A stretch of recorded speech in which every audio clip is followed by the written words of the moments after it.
120쪽에 시편 26편 1절에서 12절 말씀까지 교독하겠습니다. 시편 26편 1절 말씀.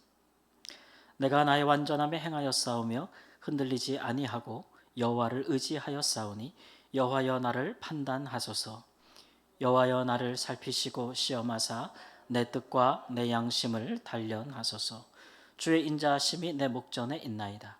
내가 주의 진리 중에 행하여 허망한 사람과 같이 앉아 아니하였사오니 간사한 자와 동행하지도 아니하리이다. 내가 행악자의 집회를 미워하오니 악한 자와 같이 앉지 아니하리이다. 여호와여 내가 무죄함으로 손을 씻고 주의 제단에 두루 다니며 감사의 소리를 들려주고 주의 기이한 모든 일을 말하리이다. 여호와여 내가 주께서 계신 집과 주의 영광이 머무는 곳을 사랑하오니 내 영혼을 죄인과 함께 내 생명을 살인자와 함께 거두지 마소서. 그들의 손에 사악함이 있고 그들의 오른손에 뇌물이 가득하오나 나는 나의 완전함에 행하오리니 나를 속량하시고 내게 은혜를 베푸소서. 내 발이 평탄한 데 섰사오나 무리 가운데에서 여호와를 송축하리이다. 아멘.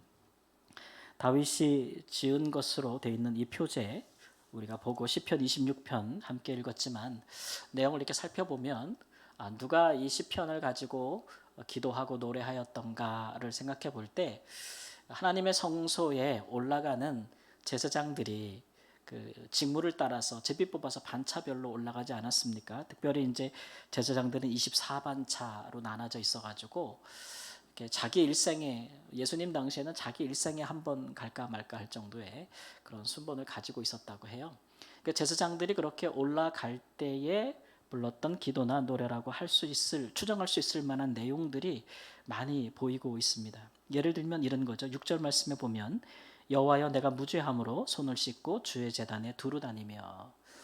제사장들은 성막에서도 제사를 하나님께 드리기 전에 그들이 먼저 그들의 성결함을 위해서 물두멍에서 손을 찢지 않았겠습니까? 그리고 주의 제단을 그들이 또 성결하게 하기 위해서 돌기도 하였고 감사의 소리를 들려주고 주의 기이한 모든 일을 말하리이다.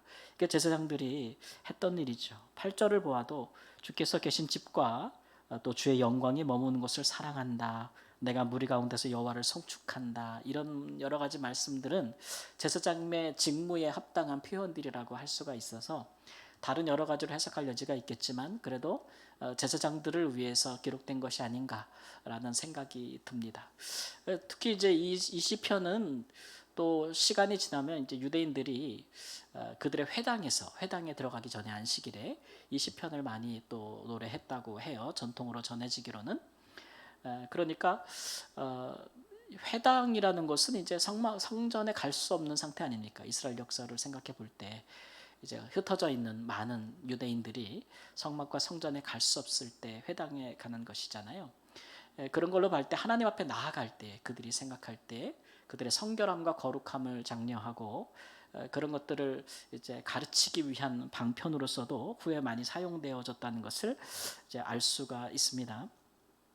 이스라엘 역사를 살펴보면은 시간이 갈수록 이런 의식적인 성결은 굉장히 강화되었던 것 같아요. 제사장들이 하나님 앞에 제사 드릴 때 자기를 성결하게 하는 것은 의무 아니었습니까?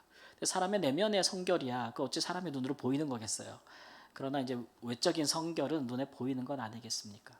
그리고 구약의 율법은 죄인된 인간에게 임시적으로 주신 것이기 때문에 또 완전한 율법은 되지 못하잖아요.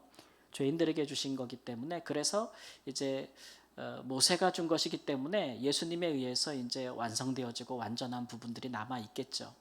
어쨌든 그런 면에서 이제 내면적인 성결을 가질 수 없었던 자들에게 이제 의식적인 성결 또 외적인 성결을 통해서 내면의 성결까지도 촉구하는 의도로 하나님의 율법이 모세를 통해 주어졌다고 볼 수 있을 것입니다. 그런데 이런 것들이 이제 자꾸 시간이 지나다 보면 이제 내면으로 향하기보다는 자꾸 의식적인 성결을 강화하기 마련이죠. 이스라엘이 의식적인 성결을 강화하면서 내면적 거룩의 추구에 이르지 못하였기 때문에 결국 그들의 성전이 무너지고 제사자들과 많이 이제 중단된 경우도 많지 않았습니까? 그래서 예레미야 같은 이사야 같은 선지자들은 와서 하나님께서 새로운 시대, 새로운 언약을 너에게 주실 것인데 그것은 내면의 성결, 내면의 거룩함이 일어나는 성령으로 말미암는 사역에 대한 새로운 예언도 주셨거든요. 그러나 예수님 오신 이후에도 보면 당시의 유대 사회를 우리가 복음서에서도 보면은 오히려 이런 외면적인 성결에 대한 의식이 확장되었다는 것을 알 수가 있어요. 반대로 간 것이죠. 예. 그래서 뭐 예를 들면 바리새인 같은 사람들은 굉장히 대중적인 거룩 운동을 벌였던 캠페인을 벌였던 그런 세력들이잖아요. 종교적인 세력이기도 하고 또 그 사람들은 정치적인 세력이기도 한데 대중에게 굉장한 거룩 운동을 많이 벌였거든요. 이 사람들이 벌인 운동의 그 추구가 뭐냐면 바로 이 외적인 성결입니다.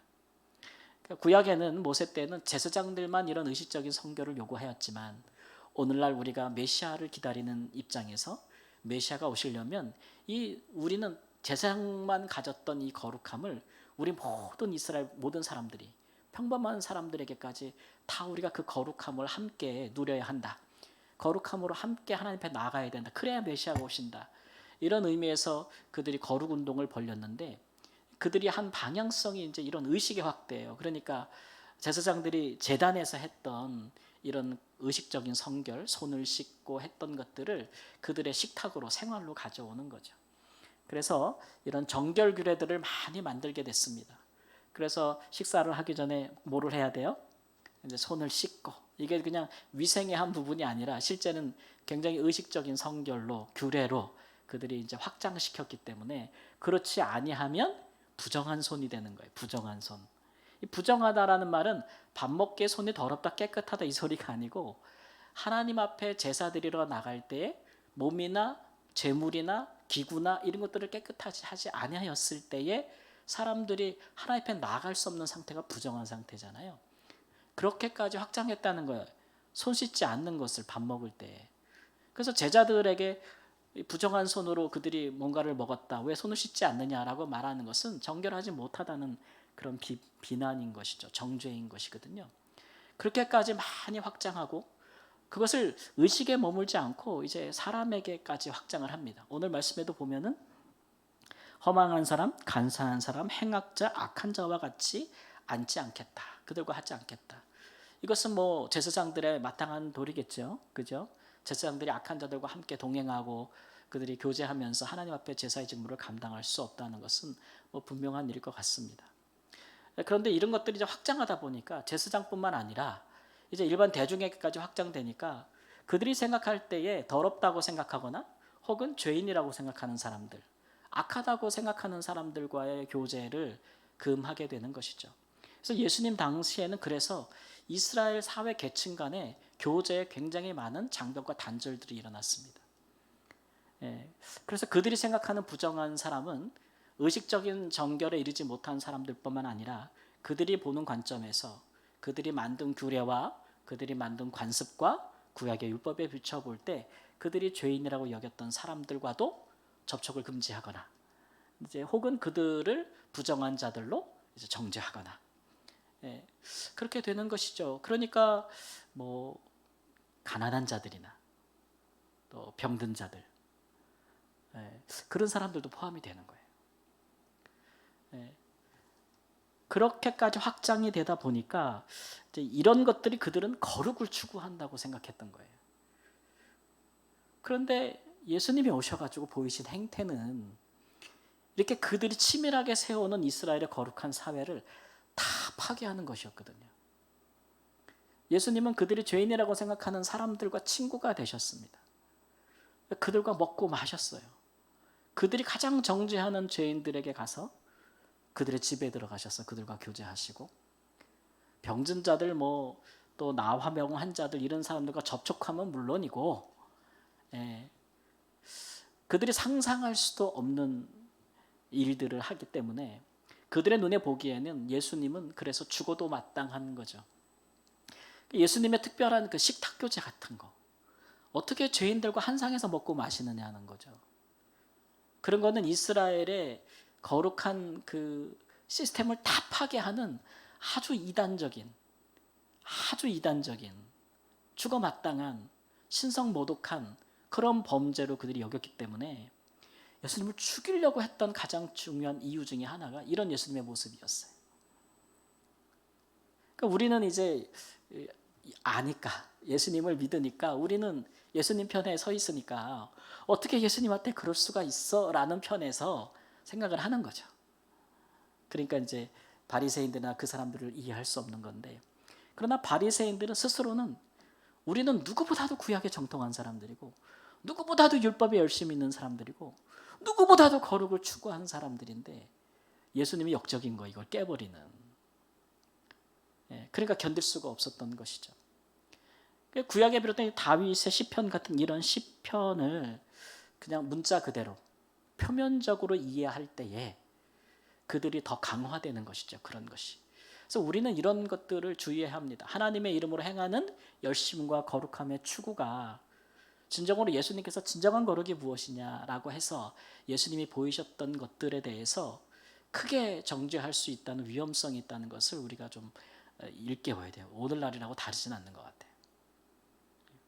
근데 예수님은 신령한 제사가 무엇이냐, 신령한 예배가 무엇이냐, 그럴 때 의식적 정결을 말씀하지 않으셨죠. 내면적 성결을 말씀하셨습니다. 사람의 죄가 뭐 몸에서 이렇게 밖에서 안으로 들어가는 거 아니고, 그죠? 사람의 죄는 안에서 밖으로 나오는 거 아니라고 말씀하셨잖아요. 예. 내면적인 성결이 중요한 것이기 때문에 하나님께 드리는 진정한 예배도 신령함과 진정으로 드리는 예배다. 성령의 인도하심을 따라서 진리 가운데 드리는 예배가 어디서 예배하는지는 중요하지 않고, 그런 예배가 하나님께 진실한 예배가 아니냐. 그러니까 바울 사도도 로마서 1장 12장 1절에 가보면 우리가 드릴 영적 예배니라라고 할 때에 그 시대를 본받지 않고 하나님의 뜻을 분별하면서 드리는 삶, 그것이 하나님 진짜 원하는 예배다라고 이야기하잖아요. 그러니까 그런 면에서 굉장히 의식적인 부분을 많이 제외하고 내면적이고 삶적인 그런 거룩함을 추구하는 것으로, 이런 것으로 예수님께서 많이 가르치셨죠. 어느 것을 따르는 것이 편하고 좋겠습니까? 어느 것을 따르는 것이 편하고 좋겠습니까? 사람들은 어느 시대나 눈으로 보이는 것을 좋아하죠. 눈으로 보이는 것을 좋아합니다. 사람들이 보기에 좋은 것이 사람들에게 많이 그 시대에도 추앙받는 것일 수밖에 없죠. 그러다 보니까 오늘날도 우리가 그런 신앙의 도전과 유혹을 많이 받습니다.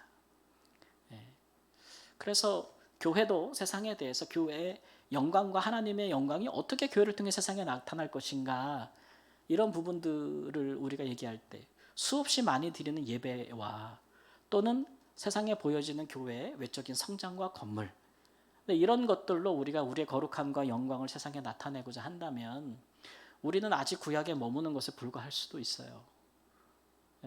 우리가 진정으로 추구해야 될 것은 날마다 주의 성령과 말씀 안에서, 진리 안에서 우리가 거룩해져 가고 있는가, 우리가 성화되어져 가고 있는가, 우리 안에 예수 그리스도의 성품이 나타나고 있는가. 우리가 성령의 인도를 받는 자라면 당연히 우리의 삶의 성품의 성령의 9가지 열매가 나타나야 될 텐데 그런 것들이 드러나고 있는 것인가. 교회는 예수 그리스도께서 행하신 일들을 행하고 있는 것인가, 세속화되지 않고 그렇게 진정으로 하나님의 나라를 보여주고 있는 것인가. 그 주일 말씀에 얘기하면 십자가, 희생과 헌신이, 십자가가 정말 승리하는 길임을 세상에 보여주고 있는가. 이런 것들을 잣대로 표대로 삼아야 된다는 것이죠. 근데 이런 것들을 예수님께서 우리에게 전하여 준, 사도들이 우리에게 이렇게 전하여 준 것들을 우리가 마음에 품고 이것을 추구하고 나아갈 때 우리가 사는 시대가 그런 것들을 미워하고 어리석다고 하고 오히려 외식적이고 사람에게 보였을 때 영광이 되는 것들을 더 귀한 것이라고 하면서 하는 그런 시대라면 우리는 같은 시대에 머물고 있는 것입니다. 예수님 시대와 다를 바가 없는 것이겠죠. 그러나 우리는 이제 예수님께서 우리에게 보여주신 말씀과 은혜가 풍성한 시대에 살고 있지 않습니까? 그러니까 언제나 우리의 삶의 기준은 예수 그리스도요, 그가 우리에게 주신 말씀이요, 진리요, 또 성령이시라는 것을 항상 생각하고, 우리가 진정으로 추구할 것은 의식적인 그런 정결함보다 내면의 성결이 더 중요한 것이고, 그 다음에 사람을 대하여 예수님처럼 누구와 교제하고 누구를 교제하지 않느냐, 우리가 생각할 때 예수님을 모르고 불신앙 가운데 있으며 죄를 짓는 사람들을 멀리하는 것이 거룩인가? 아니면 예수님처럼 그들에게 찾아가서 그들에게 복음을 전하고 그들이 하나님의 자녀가 될 수 있도록 우리가 기꺼이 우리의 모든 것을 함께 할 수 있는 그것이 진정한 예배인가? 그런 것들에 대한 날마다 하나님 앞에서 우리 진정한 예배란 무엇인가에 대한 답을 내놔야 되는 우리 그리스도인으로서 교회로서의 그런 것들을 생각해 보시고 우리가 함께 하나님 앞에서 진정한 예배를 드릴 수 있는 예배자가 될 수 있기를 우리 주 예수님의 이름으로 축원합니다. 아멘.